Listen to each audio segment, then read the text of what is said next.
It is really good to be back with you guys this morning. I'll share a little bit about in my message today.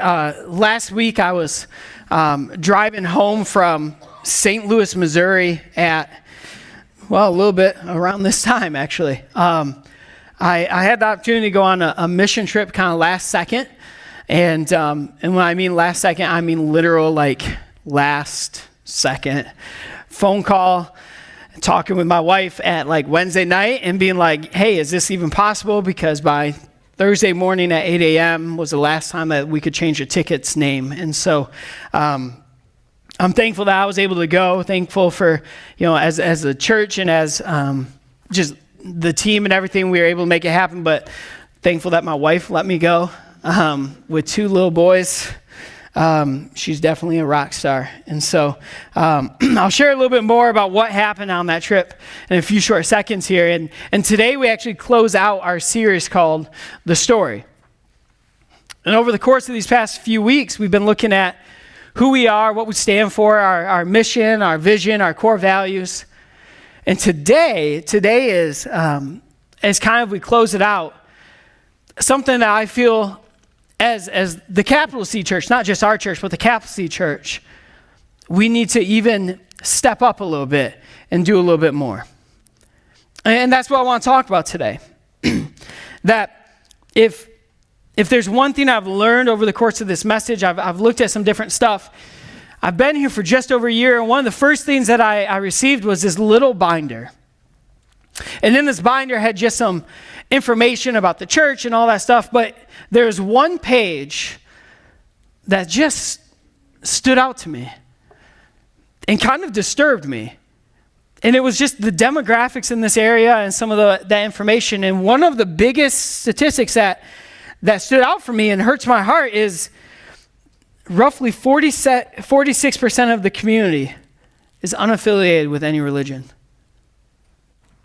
Almost half of this community, Comstock Park area, is unaffiliated. So that means they have no ties with any religion. They claim no religious ties. This is not saying 46% of the people are either not Christian. No. This is nothing, nada, zero, zilch. No religion. I just want to let that sink in for a hot sec. 46% of this community.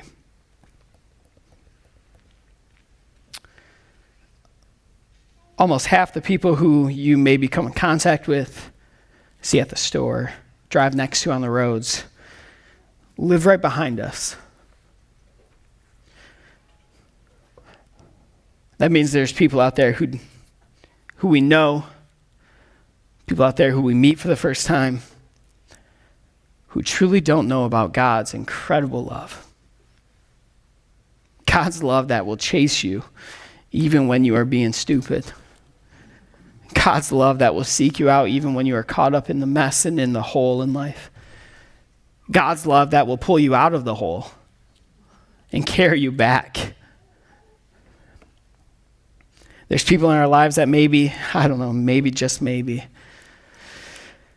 we've been called, nudged, poked, prodded, launched, propelled, whatever verb you want to use to talk to and share about God's love and be Jesus' hands and feet. But if we're going to be honest with ourselves, we may have felt that call, we may have felt that nudge, we may have felt that propulsion, but we said, that's uncomfortable. I'm not going to do it. Today I want to talk about this idea of lifestyle evangelism. And it's really fitting because I actually wrote this message a few weeks ago, and I had no idea that I would be jumping on a plane and going to Panama City, Panama. And I couldn't understand, I understood this idea that of the message and everything, but going on that trip, it just made this even more alive for me.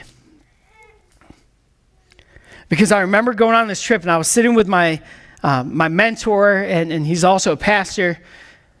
And I remember over and over, we've talked multiple times together. We stay in contact often. And just the continual question of who else needs to be here with you keeps coming up. That question of who else needs to be here with you. Like, in all seriousness, I want you to do something. I want you to turn to your neighbor and ask them, who needs to be here with you? Now, please. Good job. Good job. Okay, now turn to your other neighbor and say, you're my second choice to ask, but who else needs to be here with you? Good job. See, it's a simple question, really. Who else needs to be here with you? But if you take a look around real quick, there's empty seats.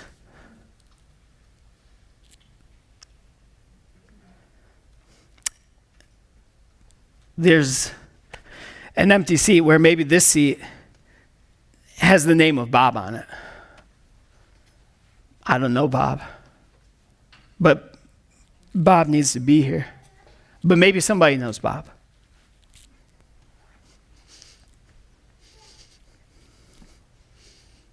This might be Susie. I don't know a Susie either, but somebody does. Like, do we understand the importance of that question? Who else needs to be here with us? Who else needs to hear about Jesus? Do we understand that each and every one of these seats has a name written on it?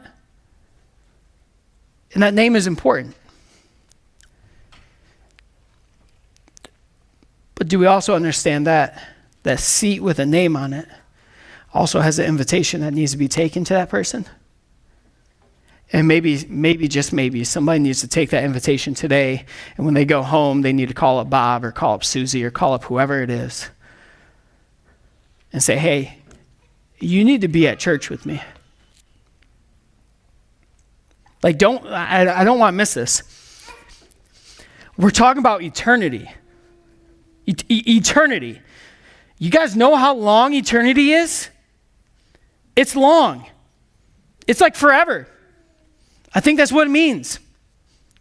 Eternity. We're talking about eternity for people to live with Jesus. That's something that is not just brushed over. We can't brush over. We can't look past it. This is eternity. And there's 46% of the people in this community that our church is located in that don't know Jesus. 46% who don't know Jesus. There's even more of that who don't know the true living, breathing, active, loving God that we serve. They don't know the true King of Kings, the Lord of Lords, the God of all gods. But there are people who need to know all about God and what he has done and what he is doing in this place. And I believe that sometimes they not only need to hear it, but they need to experience it. How do they experience it? They experience it when we love like Jesus loved, when we serve like Jesus served, when we do things that make us uncomfortable, but because Jesus has commanded us to go and do it, we're going to go and do it. I love Paul. And here's why. Because Paul was messed up. I can relate to that. I get it, right? He was, in some ways, not the brightest light bulb in the socket. He did some not so smart stuff. But I can relate to that because I remember being like that sometimes, right? And he writes in 1 Corinthians, he talks about this imagery, and we're going to read a few different things here and there from Paul in 1 Corinthians. And in this one, I love what he says. This is what it says, 1 Corinthians 9, 19 through 20. Even though I am a free man with no master, I have become a slave to all people to bring many to Christ. When I was with the Jews, I lived like a Jew to bring the Jews to Christ. When I was with those who follow the Jewish law, I too lived under that law, Even though I'm not subject to the law, I did this so I could bring Christ to those who are under the law. Here's what I love. Paul right here is saying that he wants to do something that is countercultural. He wants to do something that is countercultural. He's intentionally trying to add value to people whenever he comes in contact with them. He wants to add value to their life. He wants to go be a part of the people who others won't. He wants to go and be a Jew when he's around the Jew. He wants to hang out and talk with them and experience life with them. He wants to do life with them. And then when he goes and he's no longer with the Jews, but he's maybe with the Romans or other groups, he tries to show them Christ in that context. He adds value to their lives even in the midst of maybe not even understanding fully or believing what he does. But he also intentionally points people back to God. He always is pointing people back to God. I remember going to school, and in some of the classes that I paid attention, this phrase came up of, you caught that, Lori, of people don't care about how much you know until they know how much you care. Like, I can be the smartest guy in the world. I can show up into a room and be the smartest person in the world. And I can start to riddle off everything I know. But people really don't care about it until they know how much you care about them. If this is anything true, it was especially true in youth ministry. My greatest ministry in youth ministry when I was a youth pastor never happened in a church. You want to know where my greatest ministry happened? Softball diamond. Football field. Basketball court. Lunchroom. Try having conversation about Jesus over cafeteria pizza. It can happen. But here's the reality, like, when I was with these students, when I was with these kids, I was smarter than them in some ways, absolutely. But they didn't care about my knowledge. When they started to see me showing up to their sporting events, band concerts, orchestra concerts, plays, they started to know one simple truth. Wow, he actually cares. And then when something hit in their family, when something hit in the school, something that rocked their world, they were able to come to me and say, hey, I don't know how to handle this, but I think you do. Can you talk with me about that? Why? Because they knew I actually cared. This is exactly what Christ did. Like, he went and ate, did lunch, did life with those who were not good enough and who were outcasted. I've said it before, like, he chose 12 young guys who were not good enough to be his disciples. Like, Jesus chose and hung out with those who everybody else said, forget them. Why are we not doing the same? In Luke 19:10, it says, like, the Son of God came to seek and save the lost. Like, he came to seek and save the lost. Not the ones who have it all together, or the smartest with the shirt and tie and everything. In those days, he didn't come for that. He came to seek the lost. He came to seek the lady who had to wait to get her water to the middle of the day when the heat is bearing down on her because she has multiple husbands. He came to seek and save the other lady who was caught in adultery. Or what about that little taxpayer? You know his little name, Zacchaeus, little homie. He came to seek and save him because nobody else liked him. Why? He was a tax collector, which means he wanted all of this from everybody. But Jesus did lunch with him. Do you remember that? Nobody else wanted to. I mean, Jesus is walking and here's Zacchaeus and he's like, yo, let's go get some barbecue. And Zacchaeus was all about it. And like, Jesus came to seek and save the lost. He didn't come to make everything just normal. He came to change everything. So why shouldn't we do the same? To go find those that are lost and invite them into a life with us, and that might mean going into their turf and befriending them so that they can see Jesus in life. So where's God calling you to go and to be an influence in? When I was in Panama, we went there to train and help equip the churches down there. So we visited 3 different churches. And as we showed up on the first day, the first church, we sat down with a pastor who just was struggling. She was really struggling with her church. So as we talked with her and we learned a little bit about her church and her and everything, we also got to know her, essentially youth pastor. A youth pastor who was 18 years old and who's been leading the youth for multiple years already.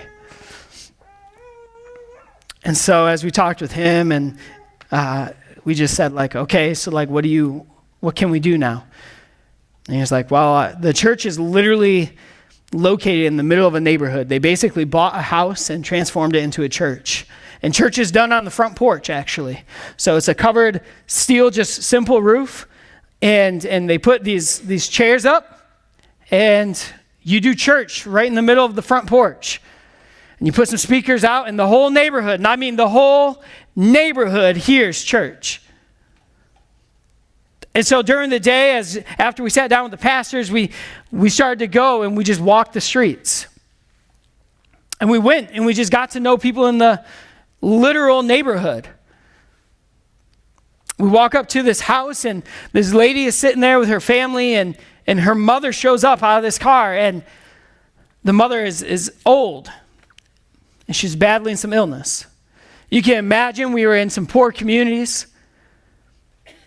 And as his mother, this essentially now grandma, older lady, sits down, they're speaking in Spanish, and I don't know Spanish, and so we have translators. And she just says, like, can you just pray for me? Like, I think I'm ready to meet Jesus, but I don't know if I'm ready. And so we prayed with this lady. And then we said, hey, we're having church tonight. We'd love it if you'd come. And we continued to walk, and I'll never forget this guy probably. We're walking, and a short distance off, we see this guy, and he's mowing his lawn. And they don't have the traditional like lawnmowers like we have. And so for him to mow the lawn, they either use just like a weed whip or a machete. He had a machete. And so here he is, and he's just cutting the grass. And it's hot. I mean, it's like 78, 80 degrees. And so he's cutting the grass, and we walk up, and we're with this youth pastor. Remember, he's maybe 18 years old. And he greets this guy. And they start talking, and then he introduces myself and then the other pastor who I went with. And what blew me away was this guy said, one moment. And he runs inside, puts on a shirt, comes back outside, sets down his machete.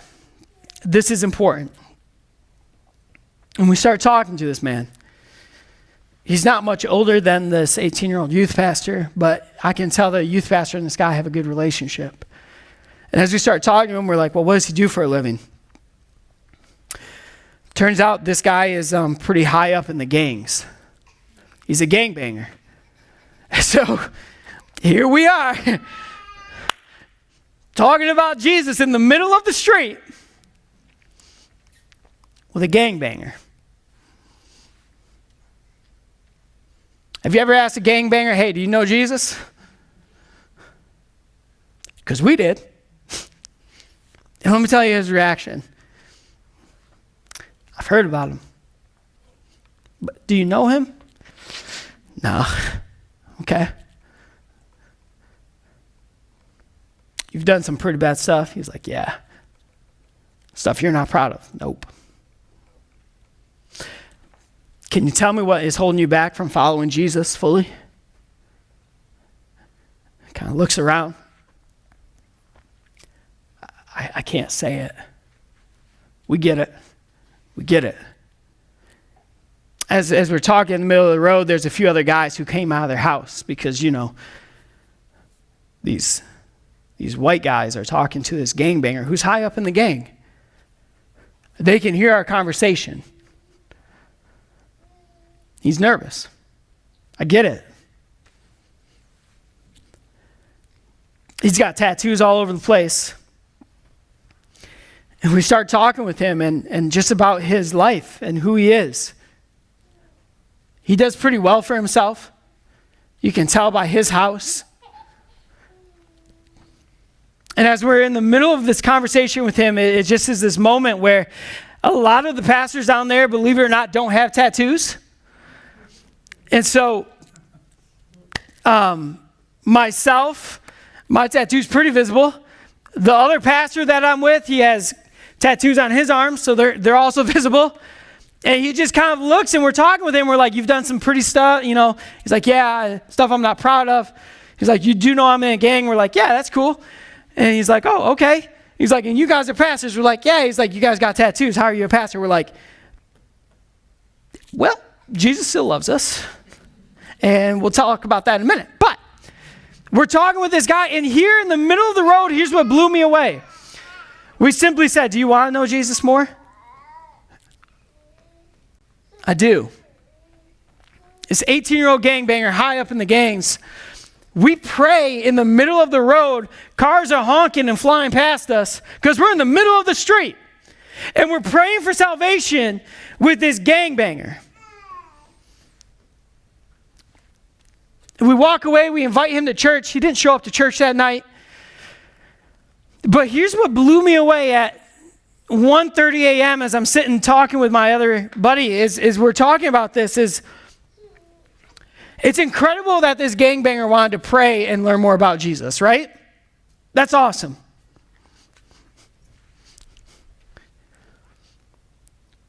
What about that boldness of the youth pastor to befriend the neighborhood gang member? Because when we first walked up to him, they greeted each other with a hug, a handshake. And when we left, they greeted each other with a handshake and a hug. They have a relationship that is deep. A youth pastor hangs out on the regular with a gang member. You think that maybe the gang member has seen and heard of Jesus once or twice before from his buddy? You want to talk about living a dangerous life? The youth pastor has a target on his head because every time he's around that gang member, the other gang members see it and they know him.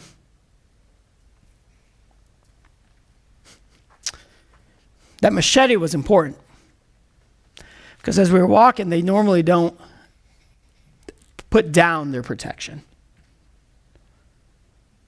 There's a respect. And we sit here today, and I am that question of who needs to be here with us. Why are we so scared? I don't know. But I believe if we truly want to experience, feel, and see God, we have to go to where the lost, where they are, and watch what God does when we love them. Like, if we truly want to see the fullness of his kingdom come on this earth and the glory of heaven on this earth, we have to get outside the comfortable chairs. And we have to go to where the lost are. What would happen if we befriended those who nobody else wants to? What would happen if we would go and hang out with the people who nobody else wants to? Who our world looks at and thinks like, oh man, they are horrible people. I should never go near them. What if we were the people who said, hey, you want to come over for dinner? Hey, you want to go grab lunch? Like, what would happen if we truly went to where the lost are? Like, it's on us to go out. Like when Jesus left, he said it was a verb, go and make disciples. It's pretty simple. He didn't say, stay in the lazy boy. It's okay. ESPN all day is great. He said, go. He said, go and make disciples. You have to do something. It's an action. And for us to grow, we have to personally invite. There's always that question, right, with churches. You go to any conference, you sit around the table with any pastors, and it's always the question that just somehow naturally comes up. How big is your church? And I, for one, am one of those guys who's like, I don't really care. That sounds horrible. Don't take that wrong. But like, hear me out on that. I believe that we are here to grow the kingdom, not just this castle. That means we have to go and make disciples. That means you guys have to get fed here to go out there to show people Jesus. Would I love to see us having 5 services? Sure. Some of Josh back there is like, bro, easy. I mean, I'm just saying, it would be incredible to fill this place. It would be incredible to see what God does in that. Absolutely. But it'd be also just as incredible to see what God does out there when people start to understand and see who Jesus really is. Do we understand that? He says to go and make disciples. We have to go and make disciples. I would love to see this place filled. We're coming into a season where people are more open to hearing about Jesus.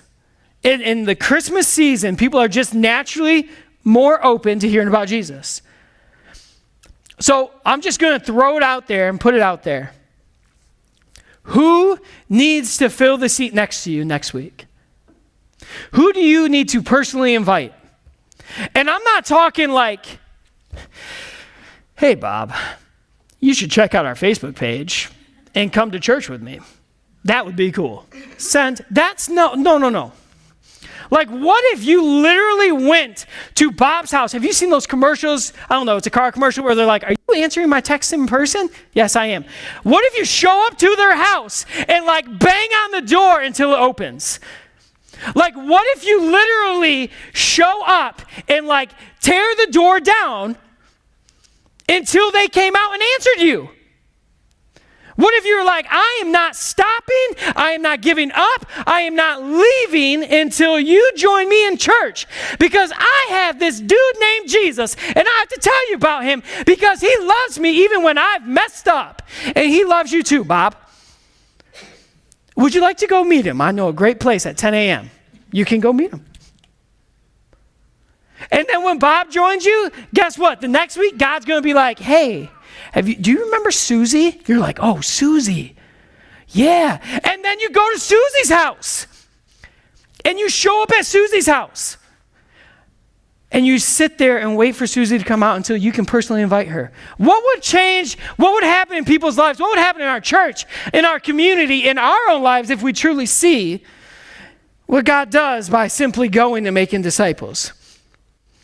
It's through our personal words. It's the personal touches. The lifestyle to go and live out what God has commanded you to do. Not occasionally, but always. It's something that we have to train for.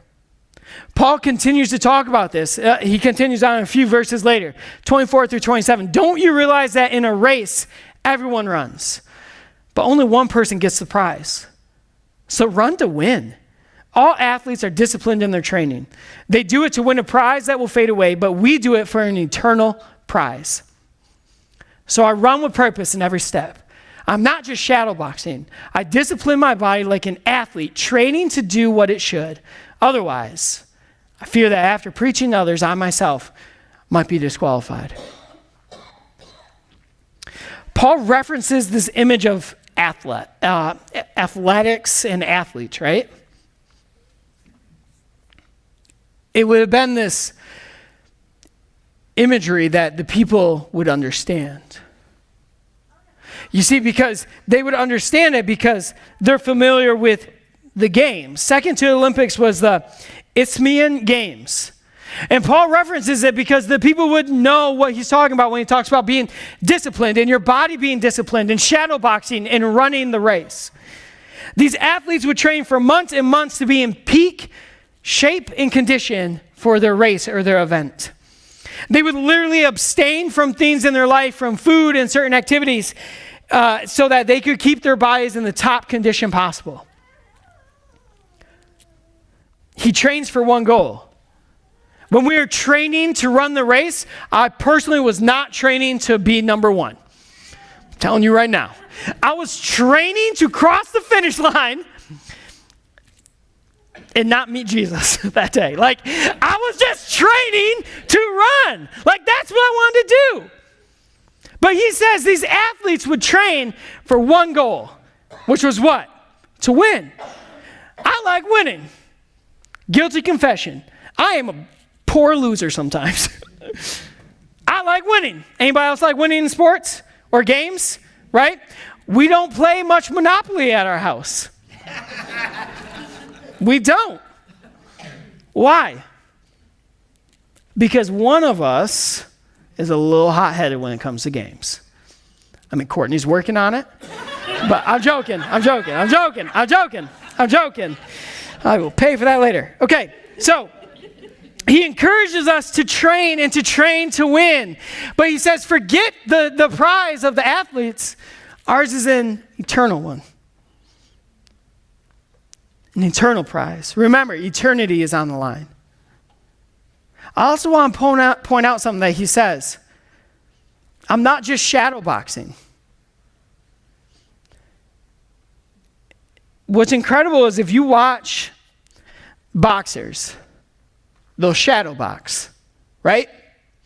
They'll go through the motions and they'll duck, they'll dive, they'll swing. It's shadow boxing. There's nobody right in front of them. They're just going through it, right? It's a practice. But here's what's crazy. What if a boxer trained, got his body in a peak physical condition, and all he did was shadow box? Would we even know if he's a good boxer? There's some incredible boxers, right? Muhammad Ali. What if Muhammad Ali never truly stepped in a ring with another opponent, but all you saw him do was shadow box? Would he be the greatest? It's the same for us. We can talk about it. We can pray about it. We can do all these things, but we have to step into the ring and go and do it. That's where our faith comes into play. You can't just shadow box. He commands you to go and make disciples. So you have to go and make disciples. We don't just talk about it, you actually have to do it. Because when we shadow box, we're going through the motions, we get ready, we get prepared, we put our war paint on. But that ring can be scary because that world is scary. I don't want to go. We've been sitting in the corner for far too long. It's time for us to go and do it. It's time for us to go and do it. You don't just have to train, but when the contest comes, you have to go out and deliver what you've trained for. You have to go out and deliver the ducks, the dives, and even the right hooks. And you have to fight. Because let me remind you, you are in a war. There's a spiritual war that wages every single day. The moment you wake up to the moment you go to bed. And even while you're sleeping, the spiritual war is still going on. You're fighting. So how are you fighting?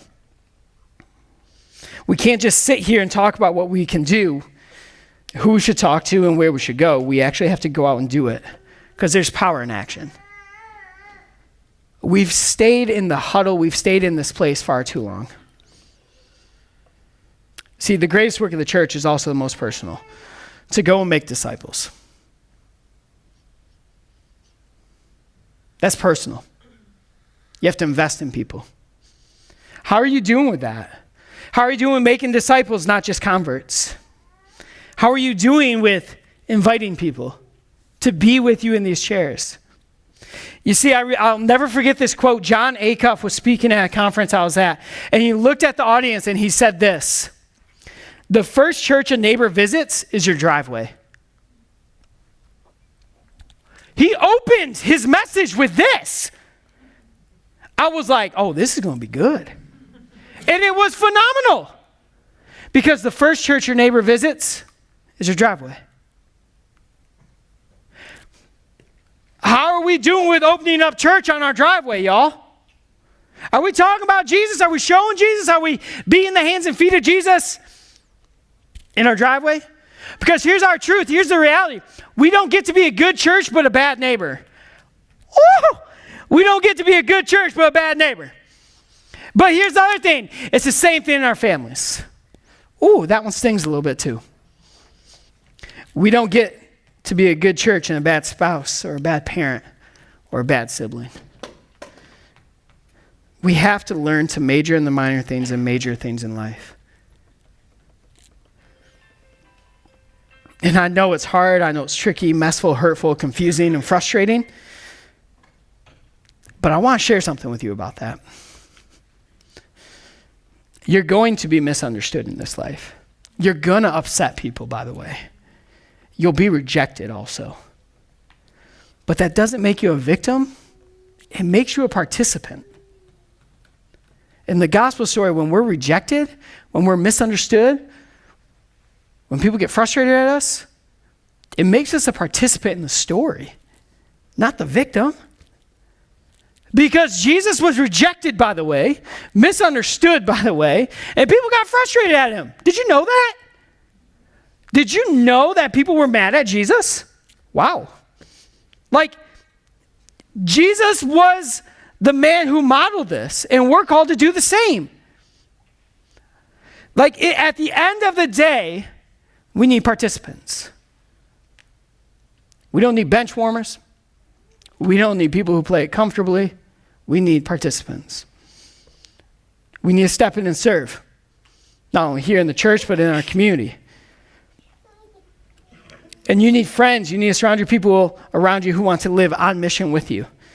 It's not just Jesus in the hard things when it's convenient, but it's these people who live with you and do life with you that propel you to be more and more like him every single step of the way.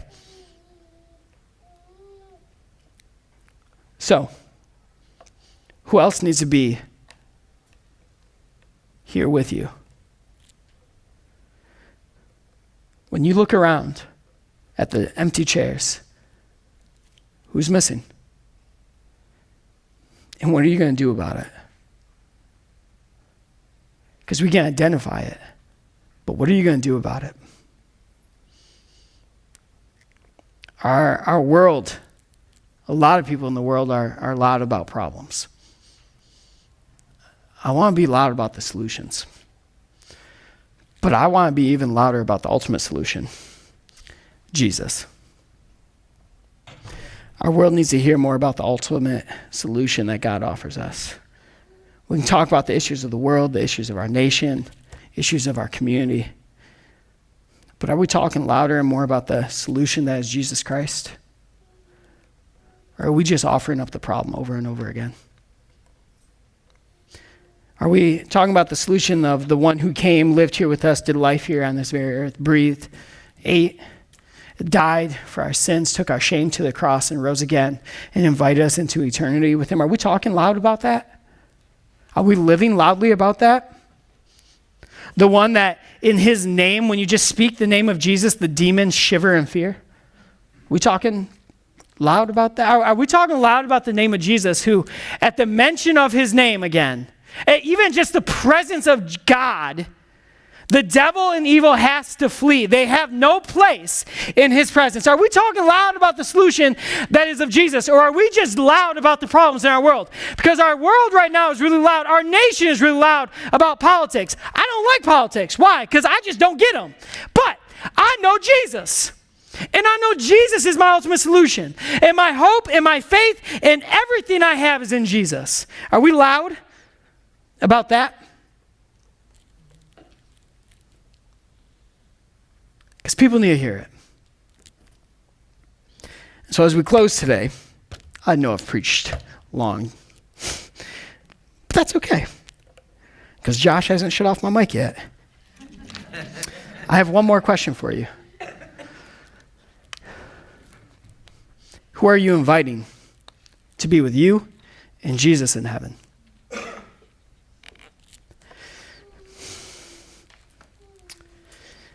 There's a conference that was closing, and Bob Goff was the speaker. And I remember him standing up there, and he goes through his whole entire talk. And he looks at his notes, and he just turns off his iPad. And he starts to talk about heaven. How glorious heaven will be. Do you imagine that day sometimes? Standing before the gates and seeing all the glory and splendor of God. Do you imagine the roads? How beautiful they'd be. Do you imagine the atmosphere? Can you feel the praise being lifted up in those moments? Can you hear holy, holy, holy being sung by the angels and the saints? Can you just imagine who would be there? Can you imagine standing next to Peter and Paul and Moses and David? Can you imagine heaven? But then, what if you look and you see someone and they smile and say, "Hey, thanks for inviting me. I'm here because you invited me. God used you. Thanks." Can you imagine being greeted by people who maybe you invited to join you and Jesus in heaven? What a beautiful sight that'd be. Worshiping next to Peter, Paul, David, Moses, Isaiah, all of these guys, Abraham would be incredible to see.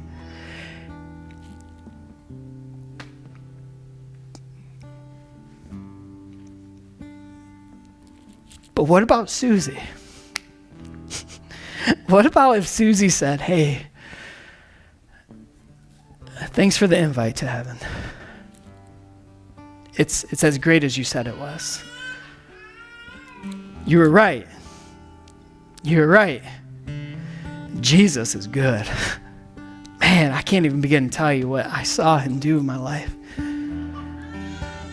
Thanks for that invite." Who needs to be here? Who needs to join you in heaven? Who right now is God just placing a burning desire on your heart to seek out this week and just say, "Do you know my Jesus? Because I want to tell you about him." It's going to be uncomfortable. You might even get rejected. But man, what if we take this seriously? What lives could be changed? God can use even the most messed up people. If you don't believe that, I mean, I'm here as living proof. Who's he putting on your heart?